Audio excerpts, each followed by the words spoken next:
This is the Seahawkers podcast, live and uncatfished.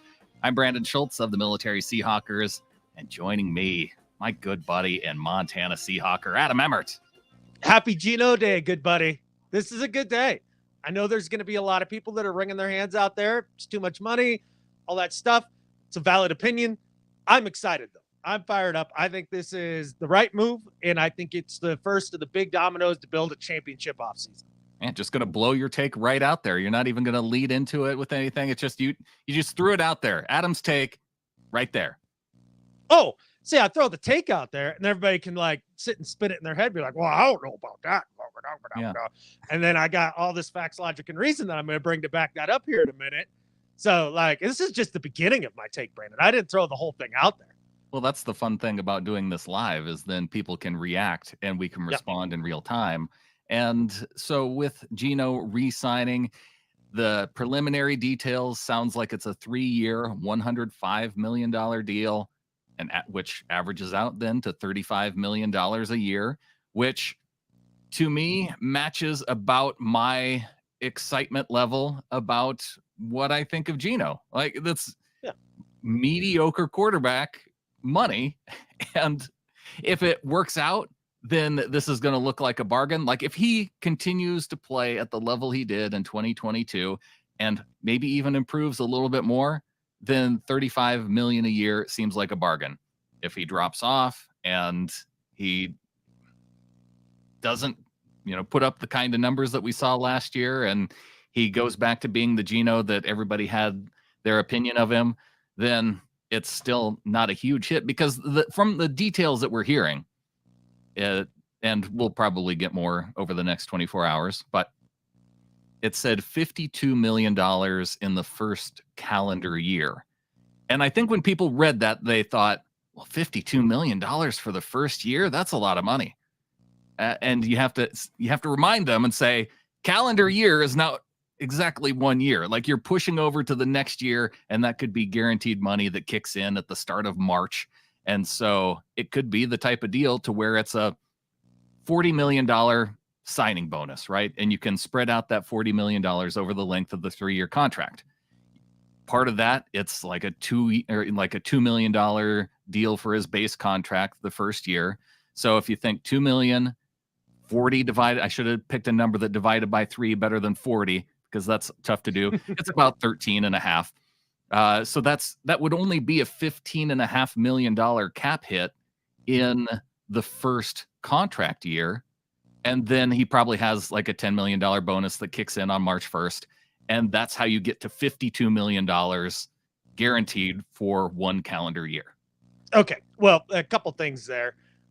Number one, you are right about the calendar year thing for sure. But also too, you saw a couple tweets saying, yeah, it's $52 million for the first year. That's not correct. It's up to $52 million in the first year. Now, anytime you hear anybody talk about a contract, especially the agents when they release this to the news reporters and all that, they always like to put the biggest number out there so it looks like they did good for their client, make their client look good. $52 million for the first year. The odds of that happening are extremely low. He's probably going to have to win the Super Bowl to get up to $52 million. It's probably closer to that $35, $40 million range in that first year, amortized out. However it is they do it. We really have no clue how the contract is structured. And, we can look at the average per year right now. I think that's about the only thing we can really look at and have a sense of.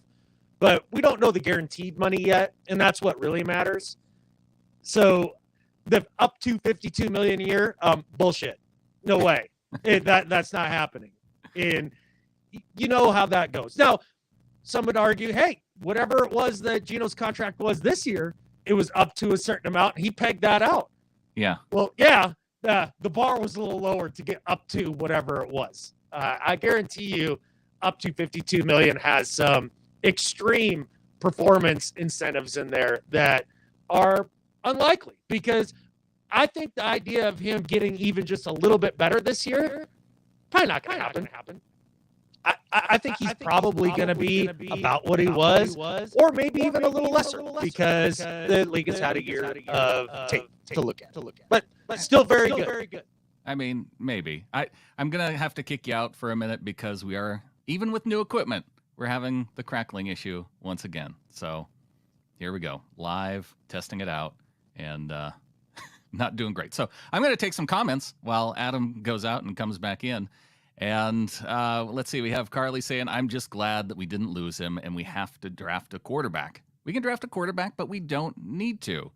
And I think that's probably where the team was coming at too with this move. Like you can make this move now, maybe with the way, depending on how the contract is structured, it makes it easy to move on after a year, and the Seahawks can do that. Maybe they still draft a quarterback this year. I had planned to release an episode with EJ Snyder talking about the combine today, but with this news, we're going to be bringing EJ on and talking combine here probably tomorrow.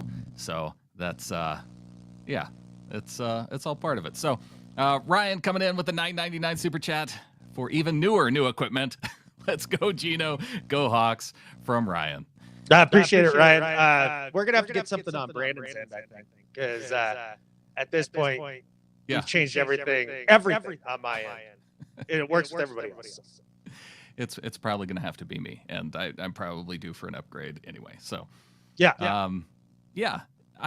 I think, just as Carly was saying, that it's a move that allows them to still be okay for next year, and it gives you flexibility. Maybe you can still take a quarterback. You don't have to take a quarterback. Right. And they obviously don't have a guy that they feel is the guy at number 5 that tilts the field the way that John Schneider talks about quarterbacks. And I would kind of concur after looking at some of the top prospects a little bit over the last week or so.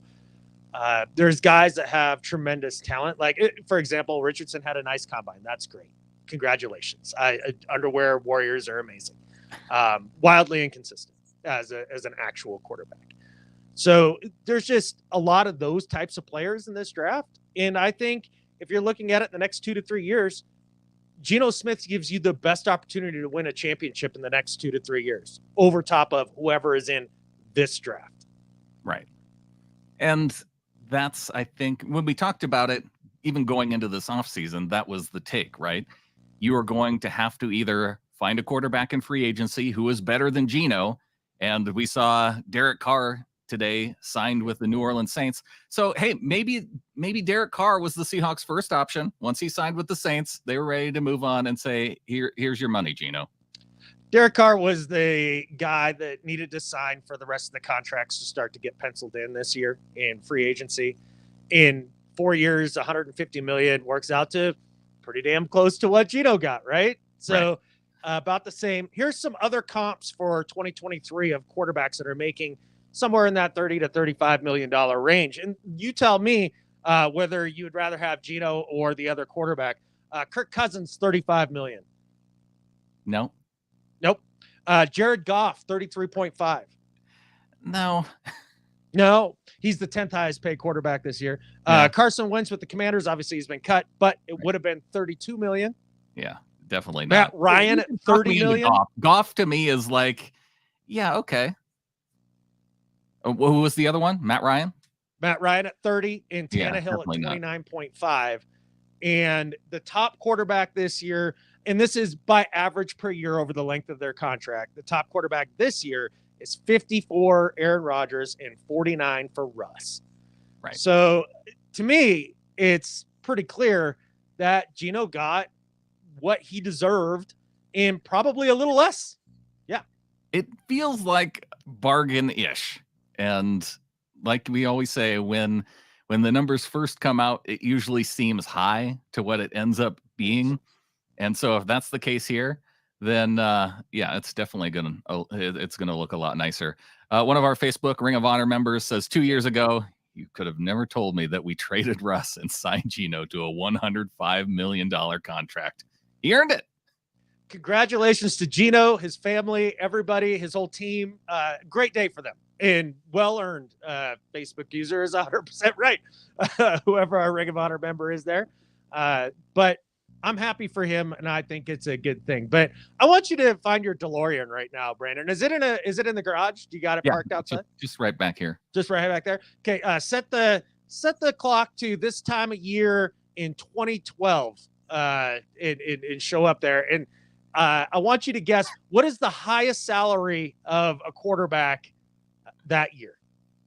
Oh, for the entire 2012 season? Yeah. Who was the highest paid quarterback that year? And what do you think ish it was, if you had to guess? All quarterbacks, probably 25 million was the highest. So it's 18 million that year. And that was Peyton Manning. Okay. Second highest player was Sam Bradford at 16.5. The Seattle Seahawks made a foray into free agency that year.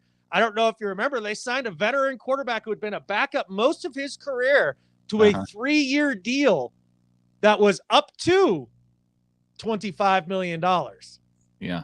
Which averages out to about $8 million a year. Pretty damn close to what half of the top quarterback is in the league. That was Matt Flynn. Right. So basically you're getting an equivalent deal for Geno Smith that you gave Matt Flynn. Because make no mistake, when Lamar comes in with his contract, he's probably going to be close to 60, which makes Geno's salary roughly half of the top paid guy.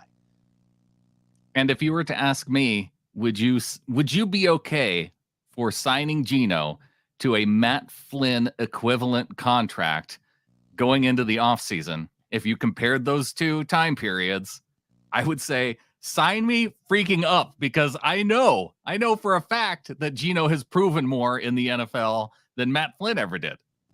Yeah, and I just wanted to bring that up because you said every year it seems like a crap ton of money when it first happens, right? We all pucker a little bit and all that, and it makes sense. But if you really do look at it, it's much closer to a Matt Flynn deal than it is, a Russell Wilson deal that Denver just made.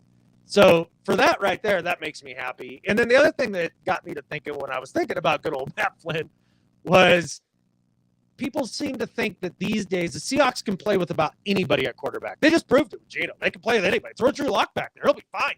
Yeah. History has shown that they can't just play with any quarterback. Does anybody remember Whitehurst and Tavares and Matt Flynn? Like on and on, right? It's not just anybody. They hit on a guy.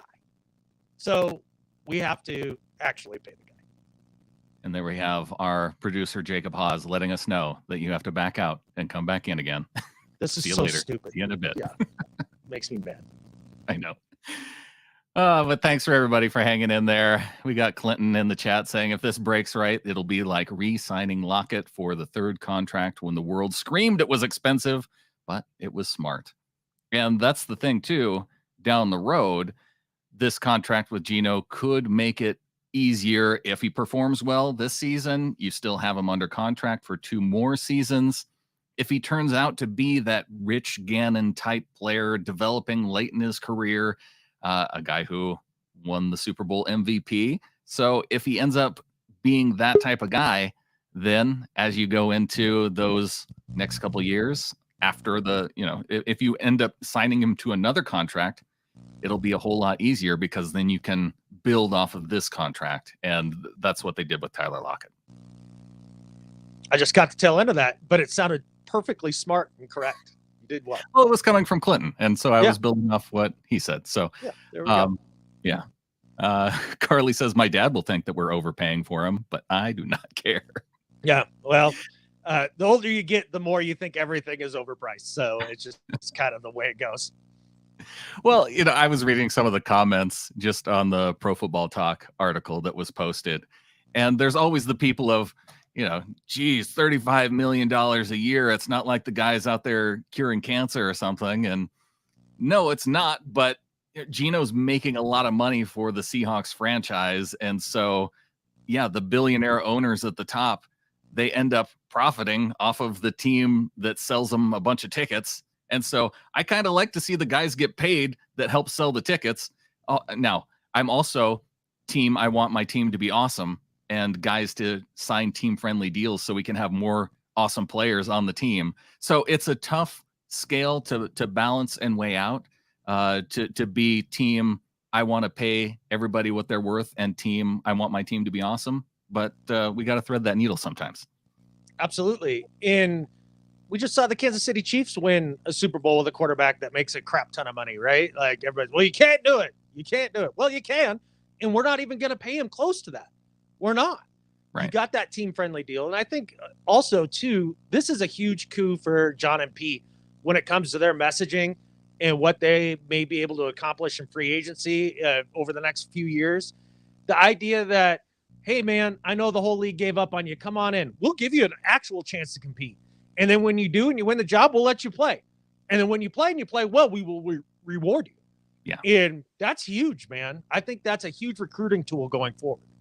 Well, and that was one of the big reasons why I thought that they would get this deal done, and that they would get it done before the deadline to franchise tag players. Now, maybe they do if this deal doesn't get done today, maybe they do franchise Geno, but it seems like after the combine, the agents get an idea of what other options are out there, how much other teams are willing to pay, and how much money is on the board with the current team. And so this week was the perfect week for this to happen. Yeah. And we all kind of figured that it would probably happen this week. I would have been a little surprised if it hadn't happened, before the legal tampering period or whatever this stupid thing they call, like, hey, you can talk to your own guys. Like, no, yeah. You know what I think we should start calling it is the start of free agency, which there you go. Is the 13th next week. I like that. Which the actual start is supposed to be the 15th, but the real start the 13th. Absolutely. And the cool part is too, I think it was Carly who had said in an earlier comment, you can still draft a quarterback. So if they find that guy in the 3rd, 4th, 5th round, and again, I haven't gotten quite that deep yet into the quarterbacks, but there can be dudes there that could be the guy to take over after Geno if Geno has an injury. Because I would be willing to bet Drew Lock doesn't come back this year. I would think that some other team is probably going to give him more, but that may appeal to Drew now, seeing what happened to Geno. And hey, if you compete or if you hang in here and maybe Geno suffers an injury, you get a chance to compete. Maybe you win the job and then you get that contract at the end of the year, a 1-year deal. It makes it an option for him. But I would think that he would get a chance to compete somewhere else too. We'll have to see. I'm not opposed to it if he signs a similar deal to whatever Geno had this past season, which wasn't huge, right? Yeah. I think I would have zero problems with Drew coming back to this team on a deal such as that. But here's the thing. If you're Drew Lock, why would you? You're banking on a Geno injury, right? You don't have an opportunity to come in and beat Geno out this year. That's not happening.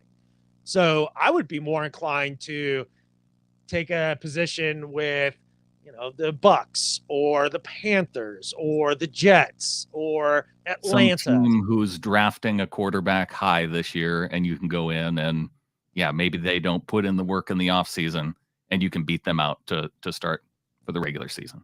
Yep. Or be in a position with a team with a quarterback who's a starter that, isn't exactly known for being consistently successful. Sure. Like Dak Prescott.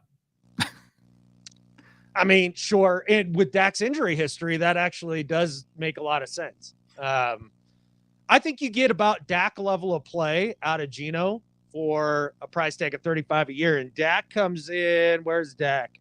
40 a year. 40 a year. And so you're getting discount Dak at Dak level. It ain't discount. No, Geno, I'm saying bargain Dak then maybe. Yeah. Okay. There we go.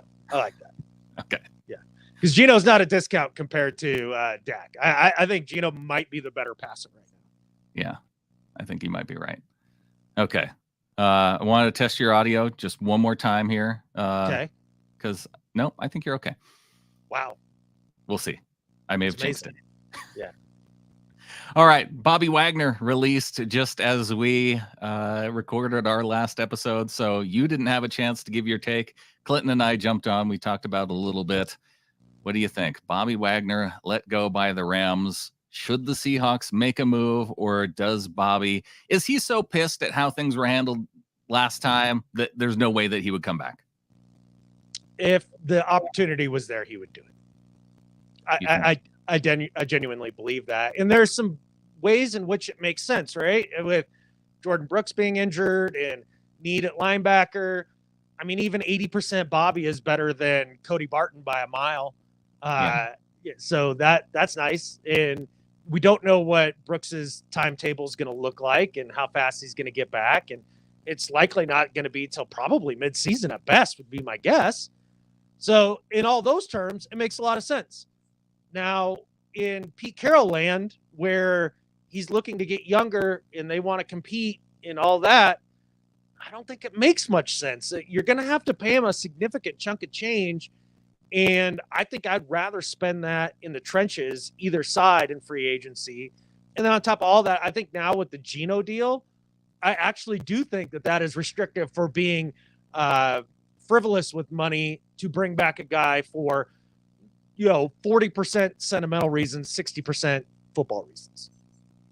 That does feel like a really good percentage. And I'm going to kick you out one more time. Goodbye.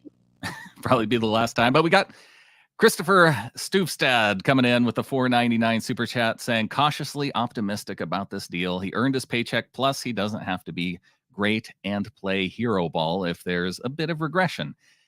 And this was another point that I wanted to get to, Christopher, because I think the success of this deal is going to depend on what kind of team that the Seahawks can put around Geno Smith.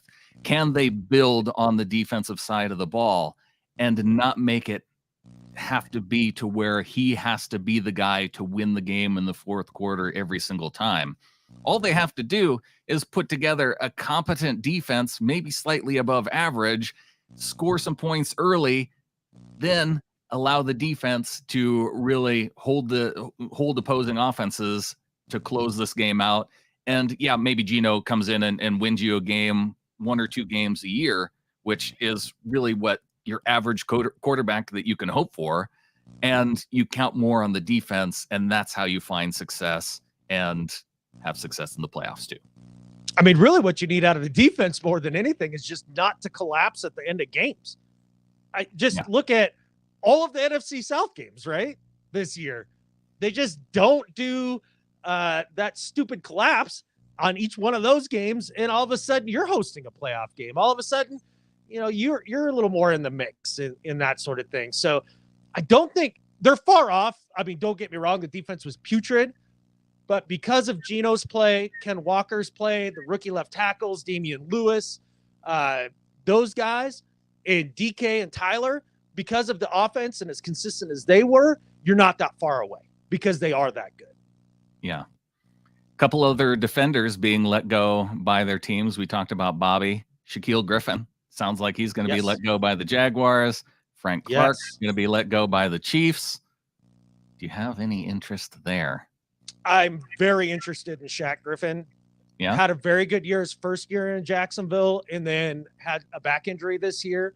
I mean, if it was a good physical, right? Like if he comes in and he checks out and as per his health, he's fine, then yeah, I think that's a bargain for a guy who could be a 1B to Tariq, right? And a guy with a lot of experience that can help him out and,